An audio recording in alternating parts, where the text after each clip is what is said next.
Captain Leander McNelly's original company of the Washington County Volunteer Militia mustered out of service March 31, 1875. The men who wanted to continue service were mustered back in the very next day. Little is known of McNelly's time between November 1874, when he ended his work in DeWitt County during the Sutton-Taylor feud, and March 1875, when his company officially mustered out. But starting April 1, 1875, his orders were to hurry to South Texas to bring some semblance of peace to the Rio Grande Valley. And while he and his men were off on that mission, the Sutton-Taylor feud resumed in DeWitt County. It was clearly winding down, but it wasn't done yet. In March 1874, after Jim Taylor and his cousin Bill Taylor murdered William Sutton, the former deputy sheriff of DeWitt County and one of the leaders of the Sutton faction, murder warrants were sworn out for the killers. Reuben Brown was the town marshal of Cuero in DeWitt County. He was a Sutton ally, and he caught Bill Taylor 3 weeks after the murders. He deposited Bill in jail in the town of Indianola on the Gulf Coast, where the murders had happened. Indianola was a small community on Matagorda Bay, just a few miles from the current city of Port Lavaca. A year and a half after Bill was caught and sent to jail, the town of Indianola was essentially wiped off the map by a hurricane.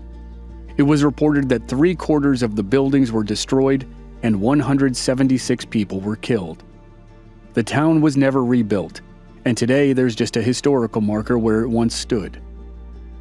During the storm, one of the people who survived was Bill Taylor. He escaped the wreckage of the jail, and the storm, and the town. 2 months later, Reuben Brown, who had quit his job as marshal, was shot and killed in a saloon in Cuero. He was 1 week shy of his 24th birthday. Reports of the killing differ, but it appears as though a small group of shooters entered the saloon and murdered Brown as he gambled at a table. No one was arrested for the crime. Then, 2 months later, Jim Taylor was shot and killed along with 2 of his friends.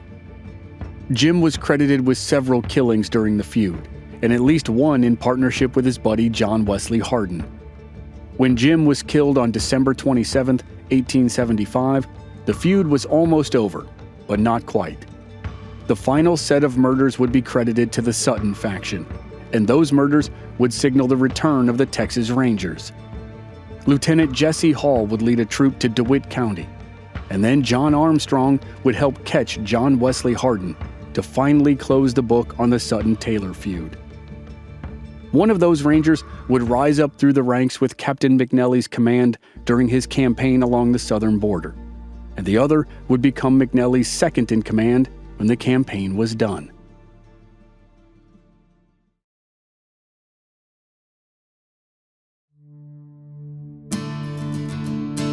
From Black Barrel Media, this is Legends of the Old West. I'm your host, Chris Wimmer, and this season we're returning to the stories of the Texas Rangers. This series will follow the Rangers through the Civil War, to their final years as frontier fighters, and then their beginnings as lawmen. This is Episode 5, McNelly on the Border.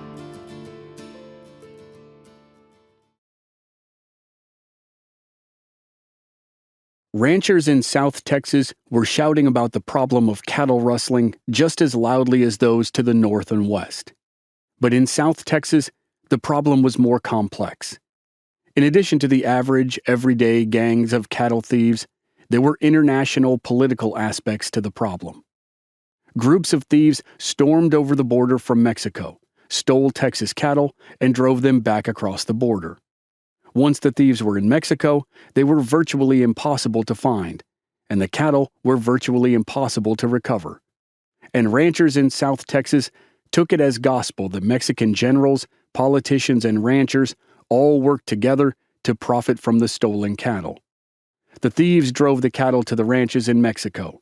Generals and politicians controlled, or at the very least protected, the thieves and the ranchers.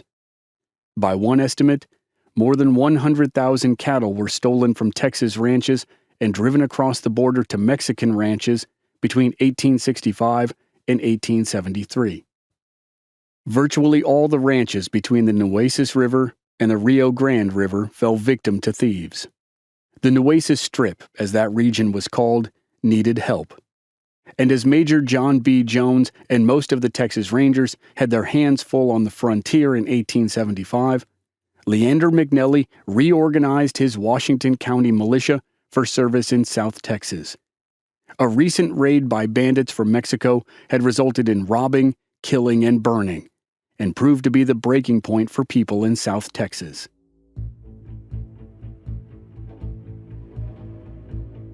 Sometime in mid-March 1875, cattle thieves from Mexico slipped across the border. They went across in small groups and then united into larger groups in Texas. By one account, there were 150 bandits in total, and the crossing point was listed as Eagle Pass. If so, they would end up storming 200 miles of territory on the way to their goal of Corpus Christi. They attacked travelers, burned and looted stores and homes, and killed 5 people. The raid, which would be called the Nueces County Raid, was supposed to be about stealing cattle, but turned into a marauding expedition. According to one source, 3 of the 4 groups of bandits were caught by the U.S. Army near the small town of San Diego, 50 miles outside Corpus Christi, but the final group slipped through the net. On March 26th, the group of about 30 raiders struck the tiny community of Nueces Town, about 13 miles outside Corpus Christi. Nueces Town developed into the neighborhood of Annaville, next to Calallen, on the northwest edge of Corpus Christi. The raiders did their damage and then turned back toward Mexico, but one of their number was injured and left behind. Townspeople lynched the bandit, and then Texans all over the Nueces Strip used the raid as pretense to settle old scores, take down genuine bad guys, and, sadly, strike innocent Tejano ranchers. It was a bloody spring in 1875, as the gang of bandits from Mexico gave way to mobs of vigilantes from Texas. Officials of every stripe sent letters to the governor, and newspapers printed dozens of articles about the problem. The Adjutant General, William Steele, had authorized a Minuteman militia company the previous year to try to stop raids from Mexico, but the effort backfired. The militiamen succeeded in reducing the raids, but they terrorized Mexican citizens so ruthlessly in the process that some of the volunteers were charged with murder and robbery afterward. Steele was forced to disband the unit after just 4 months. Now, Steele wanted to send 6 companies of Rangers to South Texas. That was the equivalent of the entire Frontier Battalion, and Texas didn't have enough funding for that kind of response. So, 5 days after the Nueces County raid, Steele sent McNelly.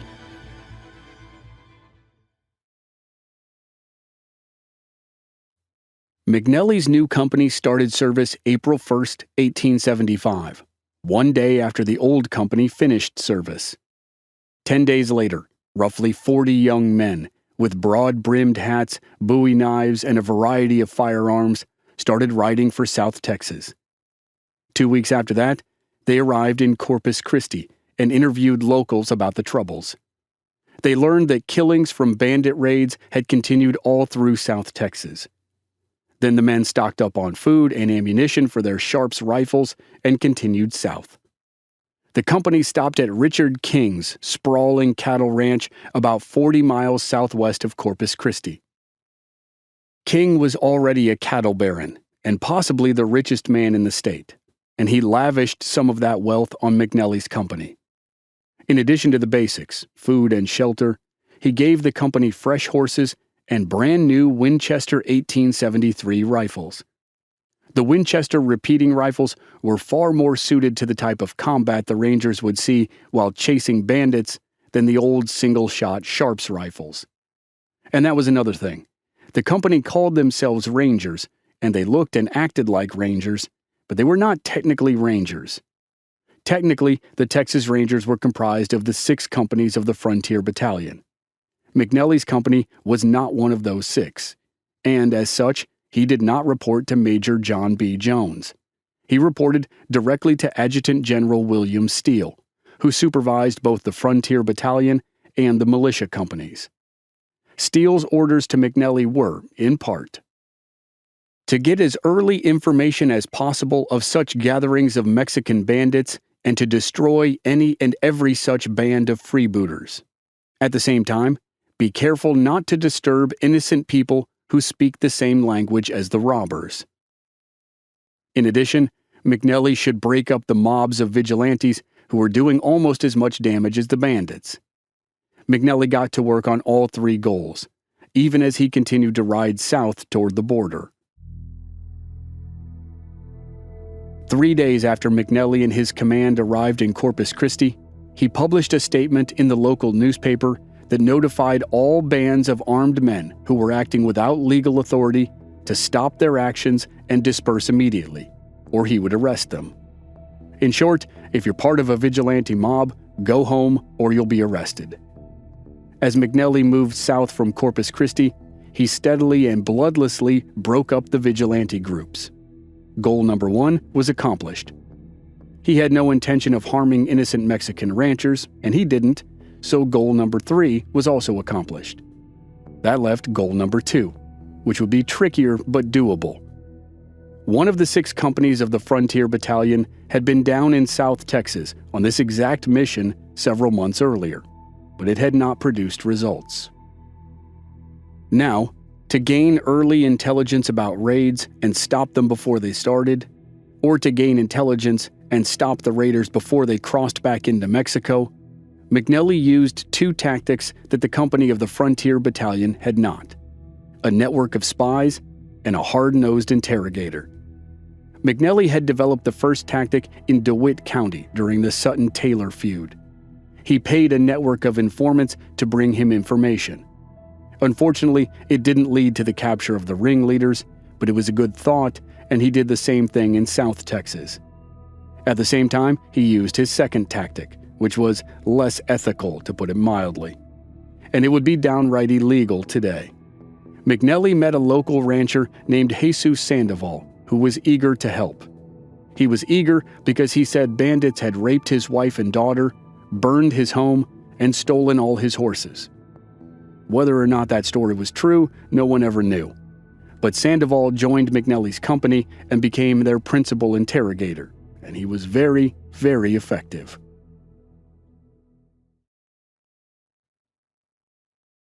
In mid-May 1875, McNelly established his camp at an abandoned ranch just outside the community that is called Hidalgo today. It's right on the banks of the Rio Grande and is the site of the present-day McAllen-Hidalgo International Bridge that allows people to travel back and forth from Texas to Mexico. In the 1870s, Hidalgo was called Edinburgh. Over time, it changed its name to Hidalgo, and then a new community 15 miles north adopted the name Edinburgh, which it still holds today. McNelly met with the captain of the ranger company that had worked in the region until that point, and he learned what he could about the situation. Then he quickly put his money to work. He had received cash from the state and from wealthy ranchers, and he spread it around to develop his network of spies. Through the informants, McNelly learned Juan Cortina was reportedly making himself a very wealthy rancher on stolen Texas cattle. Cortina had been Texas Ranger Rip Ford's old enemy in the late 1850s, and he was even more powerful now than he was then. McNelly sent out scouting parties to search for signs of Cortina's rustlers, and over the course of a week, the Rangers geared up for their first action. On June 5th, McNelly learned from his spies that Cortina had sent a raiding party into Texas somewhere near Brownsville. McNelly sent a detachment to the area of the supposed crossing. On June 8th, the detachment caught a bandit, and Jesus Sandoval interrogated the man. Sandoval's favorite method of interrogation was to place the captive on a horse and tie a noose around the person's neck. Sandoval threw the rope over the limb of a tree and then slowly walked the horse forward until the captive started to strangle. In short order, the captive gave up all his secrets. The legend, which then filtered down through the years, was that when the person was of no further use, Sandoval slapped the back of the horse and the animal took off, leaving the captive swinging in the air to strangle to death. Sandoval, whom McNelly's Rangers called Old Casus, would use his favorite method to acquire the information that led to McNelly's first big fight on the border. According to the man who was captured on June 8th, Juan Cortina sent 18 men on a raid with the goal of stealing 1,800 cattle. 3 days later, on June 11th, the Rangers caught another bandit, and Sandoval persuaded the man to reveal his information. The captive announced that the bandits were driving a herd of cattle across to Mexico that very night. According to historian Robert Utley, McNelly turned those two bandits over to the sheriff of Cameron County instead of letting them swing. Afterward, McNelly gathered his men and rushed them into the field. With a former slave named Ben Kinchlow as their guide, the Rangers set up a screen north of Brownsville with the understanding that the bandits would use the same crossing. They settled in to wait, and it might have been a long one. It's hard to tell exactly when they realized they had missed the raiding party, but it was certainly known by the early hours of the morning of June 12th. It seems likely that sometime between 2 a.m. and 5 a.m., McNelly learned that the raiding party had slipped past his ambush and was still moving south toward Mexico. With Ben Kinchlow following the tracks, McNelly sent his men on a pounding ride to intercept the party. A couple hours after dawn on June 12th, the Rangers spotted the bandits near the old battleground of the first engagement of the Mexican-American War 20 years earlier.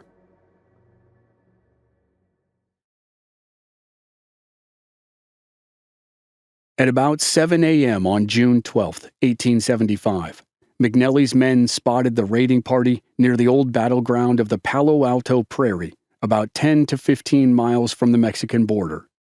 The party amounted to 16 men and about 300 cattle. McNelly had 20 to 30 men with him. His Rangers charged and sent the raiders and their cattle running.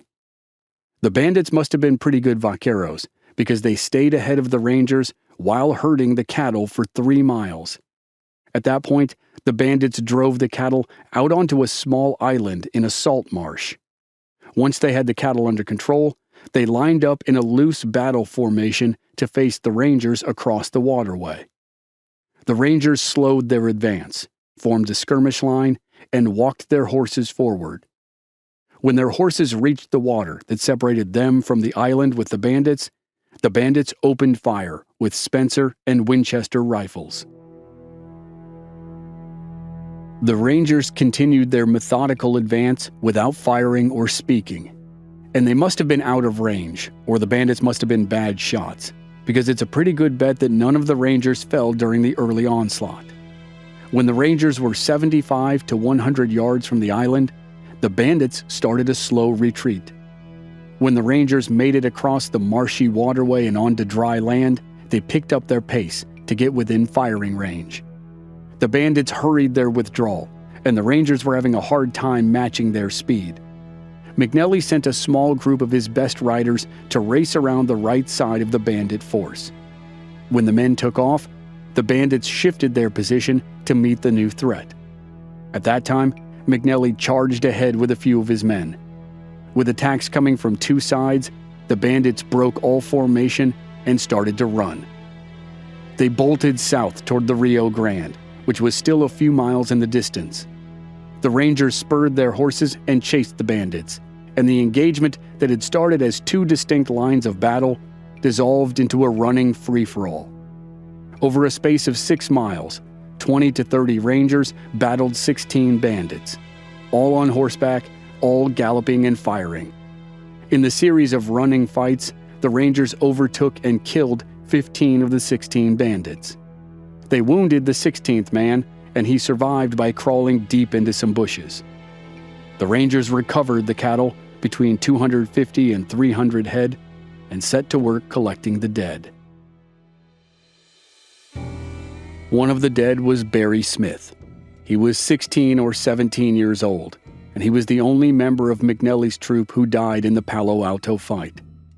Barry's father was also part of the troop, so it must have been particularly hard on the man to bury his son after they both fought in the engagement. The company took Barry's body to Fort Brown, where the soldiers buried the young man with full military honors. As for the bandit dead, they received different treatment. Captain McNelly was a small man who was known as a quiet person in peacetime, to use an easy description. But he did not mess around in wartime. He barked orders when needed. He was a fiery, confident leader, and he had no problem with Jesus Sandoval's strangulation technique during interrogations. And he was ruthless in battle. One of his company, a young ranger named Bill Collicott, narrated his time with McNelly to Walter Prescott Webb in the 1920s. Collicott said that during the Palo Alto fight, the ranger shot the horse out from under one of the bandits. The man hit the ground and then scrambled into a thicket of what they called Spanish daggers. Spanish daggers are yucca plants that look like small palm trees. They have clusters of narrow, spiky leaves. And according to Collicott, when the bandit scrambled into the thicket, McNelly dismounted and walked in after him. The bandit was out of ammo, so he pulled a knife. McNelly shot him in the face. Now, with the young Barry Smith buried, McNelly ordered the bodies of the dead bandits to be stacked like cordwood in the Brownsville Plaza as a grisly display for those across the Rio Grande in Matamoros.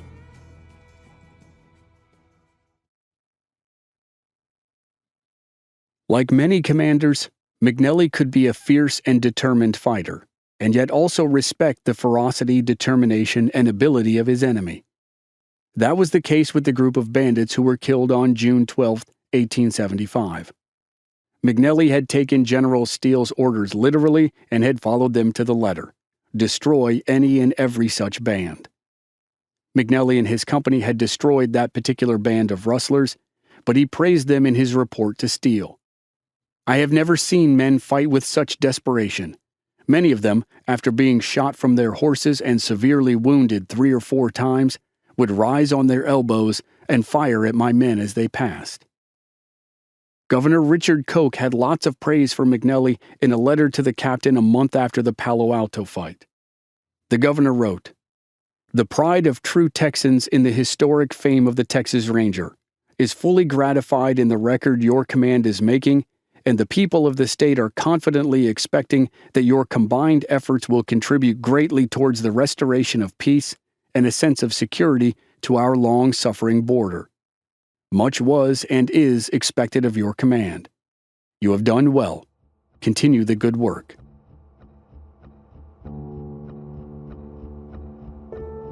For the moment, and for the rest of the summer of 1875, McNelly's warm work of fighting bandits in the field was done, and that applied to McNelly personally as well as his company. His men were still out scouting and doing whatever they could to stop raiding parties, but McNelly wasn't with them. In the summer of 1875, McNelly was 31 years old, and he had been suffering from tuberculosis, which was more commonly called consumption back then, since he was 16.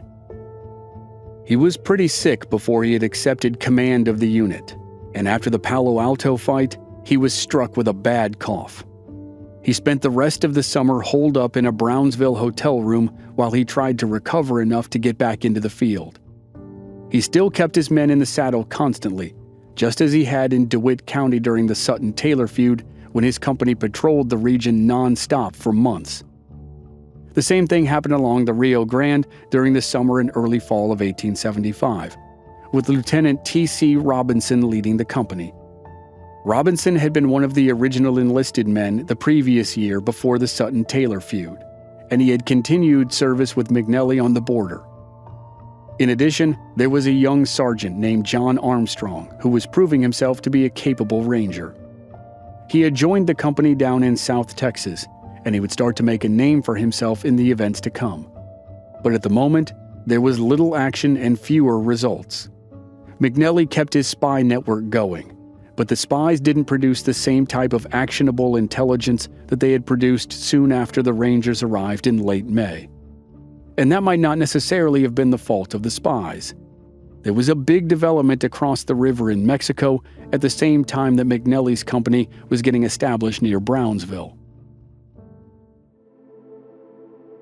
In May 1875, the President of Mexico ordered the arrest of Juan Cortina.